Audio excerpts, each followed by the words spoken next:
नारायणं नमस्कृत्य नरं चैव नरोत्तमं देवीं सरस्वतीं व्यासं ततो जयमुदीरयेत्।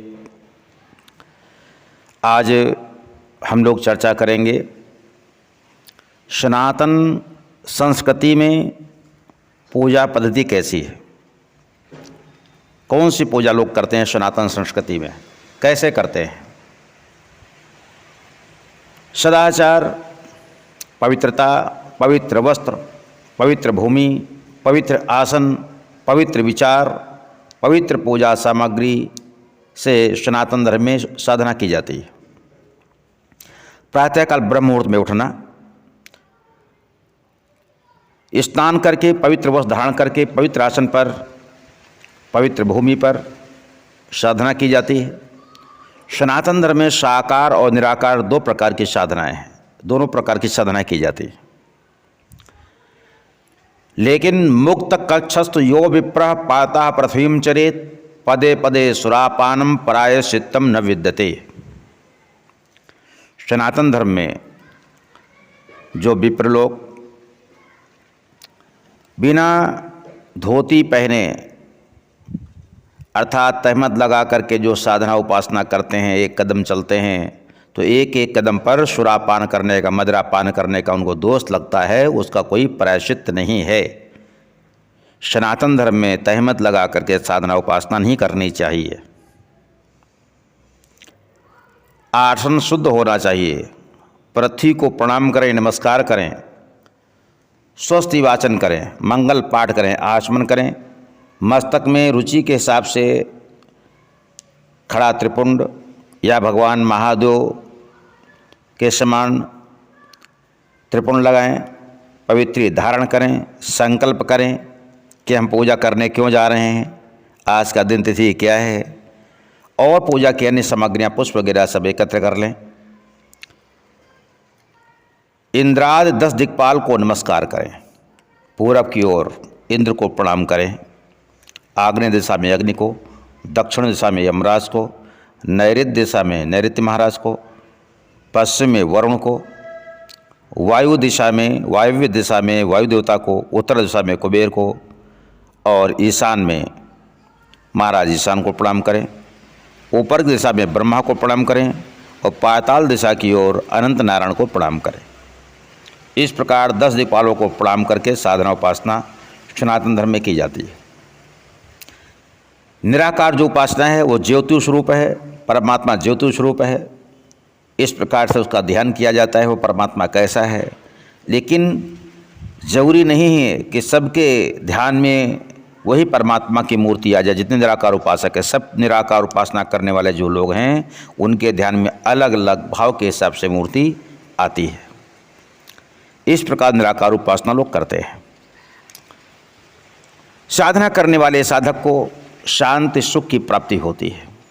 निराकार साधना में समय अधिक लगता है क्योंकि ध्यान बहुत मुश्किल से सिद्ध होता है, फिर समाधि लगती है, और निराकार साधना करने वाले को निश्चित कल्याण प्राप्त होता है।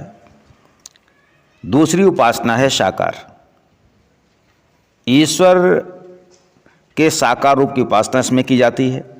शास्त्रों में जैसा रूप बताया गया है उसके अनुसार मूर्ति बनाकर उस मूर्ति में ध्यान एकाग्र करके उसी मूर्ति को साक्षात ईश्वर मानते हुए स्नान, वस्त्र, आभूषण, श्रृंगार, धूप दीप, नैवेद्य प्रदान करते हुए उपासना की जाती है।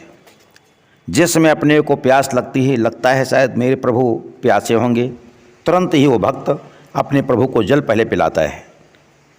भूख लगने पर सोचता है हमें भूख लगी होगी तो प्रभु को भी लगी होगी, उन्हें भोजन कराता है। सर्दी में उनके लिए रजाई गद्दे की व्यवस्था करता है, जिस प्रकार मुझे सर्दी लग रही है। गर्मी लगने पर उनके लिए पंखे की व्यवस्था, हवा की व्यवस्था करता है। निद्रा जैसे अनुभव करता है भक्त अपने को तो प्रभु को निद्रा लगती होगी, इसलिए उनके लिए निद्रा के समय उनके पास जल रखना, रजाई की व्यवस्था करना। प्रभु की याद में दिन रात वो लगा रहता है, प्रभु की सेवा में लगा रहता है। चलते समय, बैठते समय, उठते समय, खाते समय, पीते समय प्रभु की याद में नित्य निरंतर लगा रहता है, वो प्रभु को निहारता रहता है। क्या जैसी मूर्ति है प्रभु ऐसे होंगे। प्रातः काल से लेकर के रात्रि काल तक पूरा समय प्रभु को अर्पित करता है साकार उपासना करने वाला, और नित्य निरंतर अपने पास उनको महसूस करता है। निराकार से साकार उपासना इसलिए श्रेष्ठ बताई गई क्योंकि साधक दिन रात प्रभु के ध्यान और सेवा में लगा रहता है। निराकार वाले जब भी ध्यान किया, थोड़ी देर ध्यान कर लिया, इसके बाद अपने और कार्य कर रहे हैं। ध्यान भी एकाग्र नहीं होता संसार में, इसलिए निराकार साधना से साकार साधना श्रेष्ठ मानी गई। जहाँ साकार मूर्ति विराजमान होती है वहाँ प्रत्येक मानव का भाव अपने आप जागृत हो जाता है कि ये मंदिर है, प्रभु विराजमान है। अपने आप मस्तक झुक जाता है, क्योंकि प्रत्येक आने वाला मानव वहाँ पूजा करता है, ध्यान करता है, अतः वो स्थान शीघ्र ही सिद्ध हो जाता है और सकारात्मक ऊर्जा से परिपूर्ण हो जाता है। दुखी पीड़ित मानव यदि वहाँ चले जाते हैं तो वे भी अपनी नकारात्मक ऊर्जा से रहित होकर सकारात्मक ऊर्जा को प्राप्त करके सुखी हो जाते हैं। जब मानव को सकारात्मक ऊर्जा प्राप्त हो जाती है तो वह परोपकारी सर्वजनहितैषी बन जाता है, अकारण हेतु बन जाता है, बिना किसी लालच के, बिना किसी कारण के सबका हित करने लगता है। सब में ईश्वर की सत्ता को वो देखने लगता है। ईर्ष्या क्रूरता रहित हो जाता है, देवतुल्य हो जाता है मानव। ऐसा मानव यदि बाद में निराकार उपासना करे तो कल्याण को प्राप्त हो जाता है, क्योंकि युवावस्था में जब शरीर स्वस्थ होता है ये मूर्ति उपासना श्रेष्ठ होती है, और वृद्धावस्था में शरीर जब काम नहीं करता, उठने चलने के लायक नहीं रहता, तो ऐसी अवस्था में निराकार उपासना श्रेष्ठ मानी गई। क्योंकि युवावस्था में उसने साकार उपासना करके प्रभु का सानिध्य प्राप्त कर लिया है। अब प्रभु का ध्यान लगाने के लिए बहुत परिश्रम नहीं करना पड़ता है, क्षण मात्र में ही जो प्रभु का ध्यान किया तुरंत उनकी मूर्ति सामने आ जाती है। इसलिए पहले साकार उपासना करें, इसके बाद निराकार उपासना करें जब शरीर अस्वस्थ हो जाए, वृद्धावस्था को प्राप्त हो जाए। अर्थात साकार मूर्ति उपासना के बाद निराकार उपासना करना उत्तम है। सनातन में दीप जलाकर मूर्ति पूजा का विधान है, अर्थात साकार निराकार दोनों साधना सनातन धर्म में एक साथ की जाती है। लौकिक लाभ मूर्ति से क्या है? अगर लौकिक दृष्टि से देखा जाए तो जहाँ मूर्ति स्थापना है तो मूर्ति जब बनाई जिस कारीगर ने, उसको रोजी रोटी मिली। मूर्ति के लिए पुष्प आते हैं, मालिक को रोजी रोटी मिलती है। मूर्ति को जो भी भोग लगता है उससे मिठाई बनाने वाले दुकानदार की भी रोजी रोटी चलती है। प्रभु के वस्त्र आते हैं तो दर्जी को भी रोजी रोटी मिलती है। एक ब्राह्मण परिवार का पालन पोषण होता है मंदिर से। इसलिए साकार उपासना से ये प्रत्यक्ष लाभ दिखाई पड़ते हैं। न जाने कितने लोगों को वहाँ जाने के लिए रिक्शे की ज़रूरत पड़ती है, वाहन की ज़रूरत पड़ती है, उनका भी रोजी रोटी चलती है। प्रत्यक्ष भी लाभ है साकार उपासना से, और अप्रत्यक्ष भी लाभ होता है। जहाँ पर मंदिर है देखिए वहाँ दुख दरिद्रता आपको दिखाई नहीं पड़ेगी, वहाँ कलह नहीं दिखाई पड़ेगा। आसपास जितने बेरोजगार लोग होते हैं, कोई माला बेचता है, कोई फूल बेच रहा है, कोई प्रभु के वस्त्र बेच रहा है, कोई पूजा सामग्री बेच रहा है, कोई मिठाई बेच रहा है, कोई फल बेच रहा है। इस प्रकार से कई लोगों को, कई परिवारों को रोजी रोटी भी प्राप्त हो जाती है।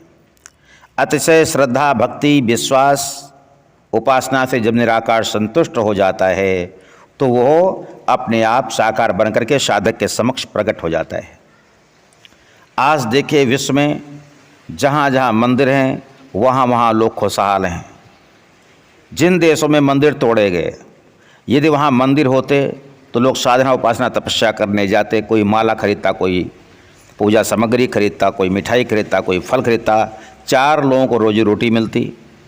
बहुत से जब धनवान लोग वहाँ मंदिर में आते हैं, धन का दान किसको करें तो मंदिर ही जाते हैं। अगर आसपास के लोग निर्धन हैं तो वहाँ पर भोजन कराते हैं, वस्त्र बांटते हैं, धन बांटते हैं। जिन जिन देशों में मंदिर टूट गए हैं वहाँ दरिद्रता चारों ओर फैली हुई है। आज मंदिर होते तो आसपास की गरीब जनता खुशहाल हो जाती। इसलिए साकार उपासना व्यवहारिक दृष्टि से भी अच्छी है और आध्यात्मिक दृष्टि से भी उत्तम है। साकार उपासना सनातन धर्म में इसलिए श्रेष्ठ मानी जाती है क्योंकि निराकार उपासना करने वाला जो होता है सिर्फ अपना ही उद्धार कर पाता है, और साकार उपासना से अप्रत्यक्ष लाभ ये होता है कि आसपास के निर्धन लोग, गरीब लोग, उनको रोजी रोटी मिलती है, और साधना करने वाले साधक भी जो आते हैं साकार उपासना करने वाले, उनको भी प्रभु की भक्ति प्राप्त होती है और इस संसार में सुखी होते हैं। मन उनका शांत रहता है, मन को संतोष मिलता है और परलोक में गति को भी प्राप्त करते हैं। इस प्रकार सनातन संस्कृति में साकार उपासना श्रेष्ठ बताई गई है। निराकार भी साधना होती है, साकार भी होती है, लेकिन दोनों में साकार उपासना को श्रेष्ठ बताया गया है। वंदे मातरम, वंदे हिंद मातरम।